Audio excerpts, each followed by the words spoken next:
Bright Duty. Every student matters. Hello dear students, welcome to another lecture.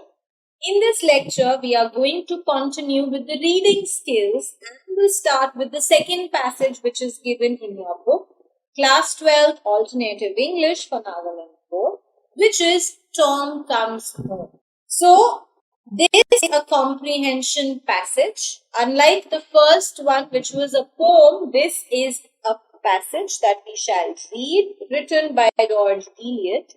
So let us first read the passage. Let us first skim through the passage. So, Maggie, said Tom, taking her into a corner.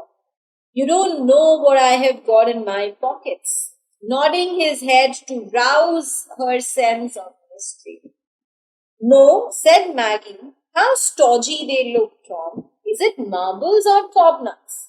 Maggie's heart sank a little because Tom's always said it was no good playing with her at those games. She played so badly. Marbles? No, I have exchanged all my marbles with the little fellows, and cobnuts are no only when the nuts are green.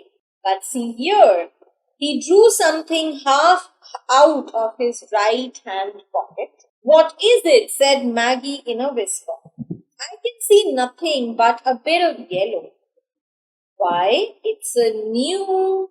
Yes, Maggie. Oh, I can't guess, said Maggie impatiently.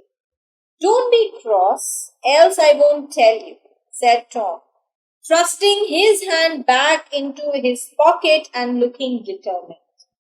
No, Tom, Maggie implored, laying hold of his arm that was held stiffly in the pocket. I am not cross, Tom. It was only because I can't bear guessing.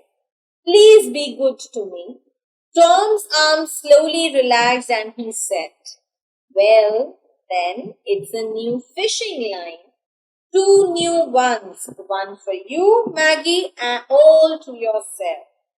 I did not share in the toffee and the gingerbread on purpose to save the money, and Gibson and Spouncer fought with me because I would not.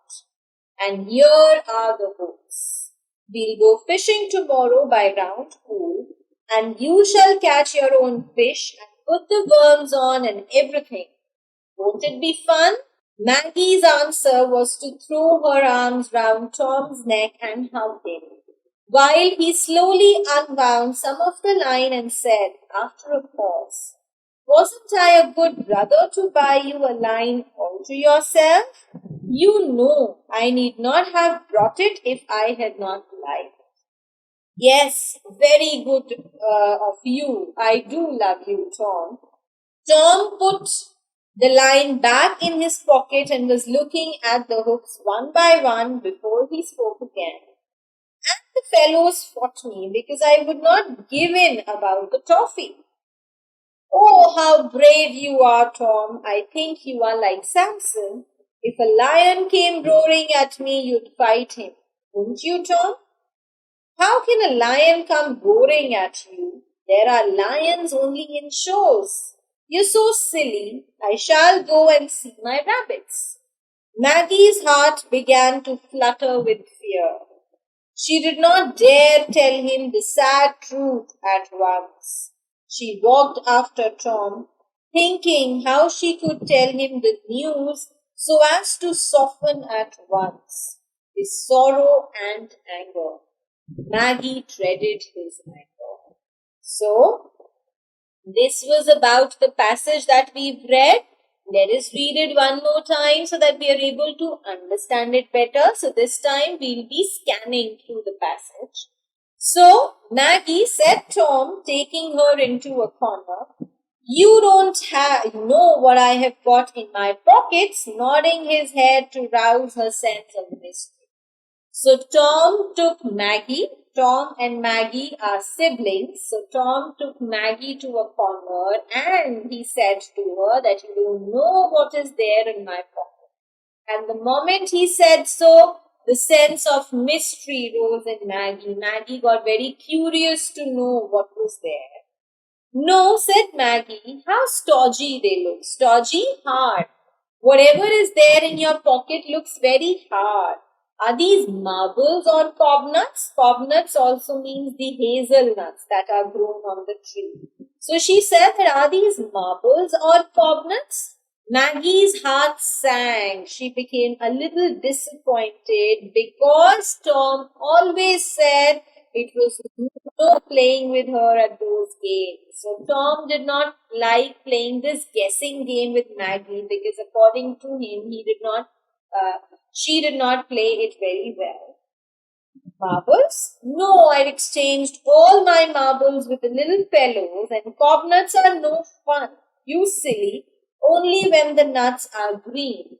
But see here, he drew something half out of his right hand pocket. So Tom said to Maggie that marbles? No, I have exchanged all my marbles with the little fellows, the little kids, and these cobnuts until they are green, they are no fun. So she said that see what is there, and then he drew something out of his pocket half. What is it? Said Maggie in a whisper. I can see nothing but a bit of yellow. So Maggie again said, I cannot see anything. It is something yellow coming out of your pocket. Why? It's a guess, Maggie. So he again asked Maggie to make a guess. And Maggie became very impatient and she said, oh, I cannot guess, Tom. Don't be cross, angry. So Tom said to Maggie that don't be cross, don't be angry, or else I will not tell you. Thrusting his hand back into his pocket. Thrusting, forcing, putting something forcibly. So he put his hand back into his pocket and he looked very determined that he will not tell anything to Maggie unless and until she loses her anger. No, Tom, Maggie implored, laying hold of his hand that was held stiffly in the pocket. I am not cross, Tom. It was only because I can't bear guessing. Please be good. So Maggie implored, Maggie requested, she begged to Tom that no, I am not angry with you. And when she was saying so, she held Tom's hand that he had put in the pocket.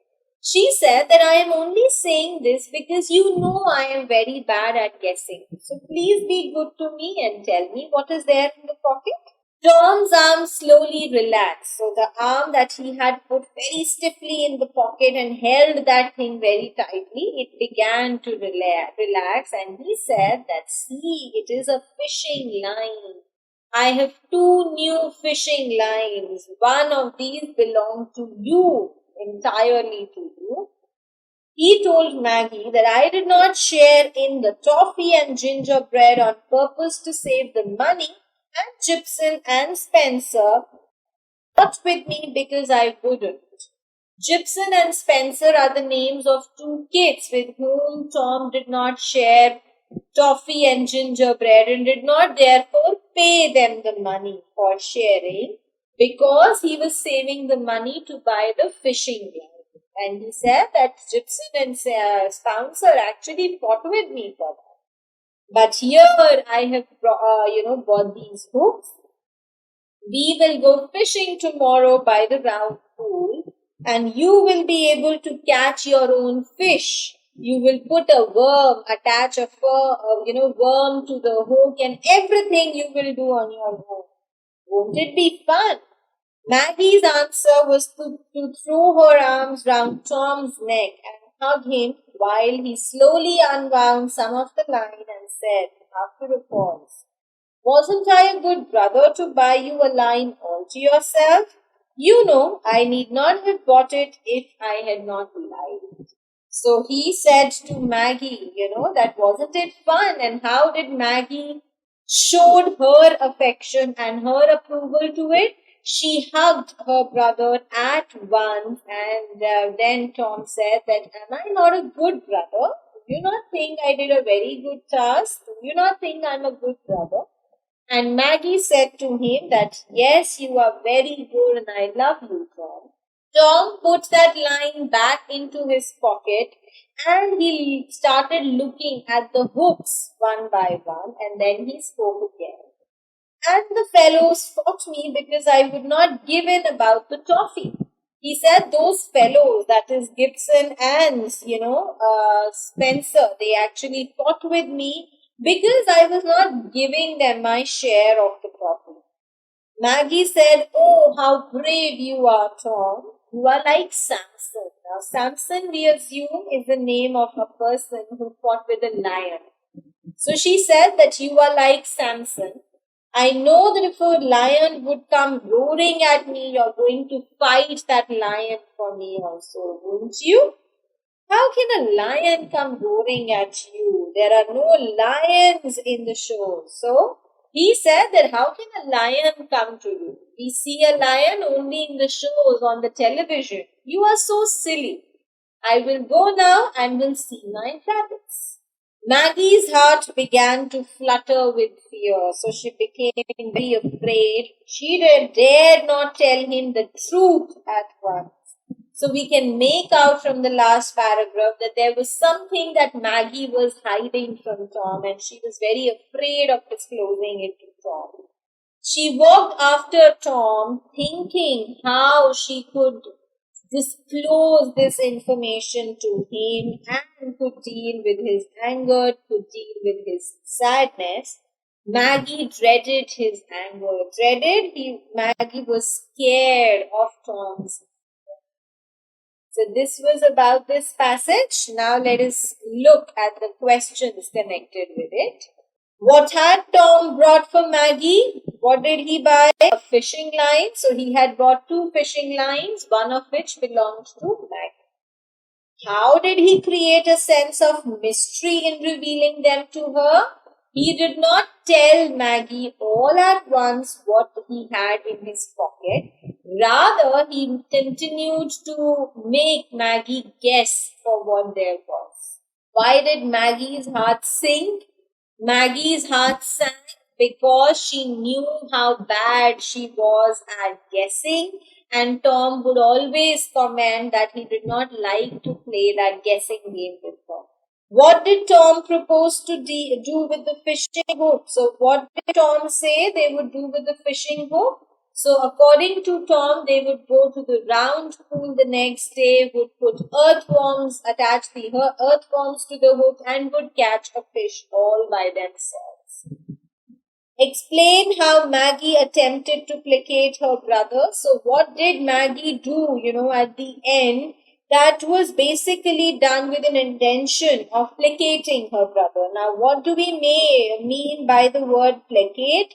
Placate means to make somebody's anger lessen a bit. Okay? So, when somebody is very angry and you calm that person down, that is what we mean by placating. So it was in that on the first page that we read, when Tom got angry with Maggie, Maggie tried to placate her brother by saying that she knows how bad she is at guessing, and that is why she was not interested in playing this game and requested her brother to be good to her and reveal what he had in his pocket. The next question, think and answer. Why do you think Maggie does not wish to anger Tom? Now we have read this in the last paragraph that Maggie did not wish to make her brother angry because it is written she dreaded his anger.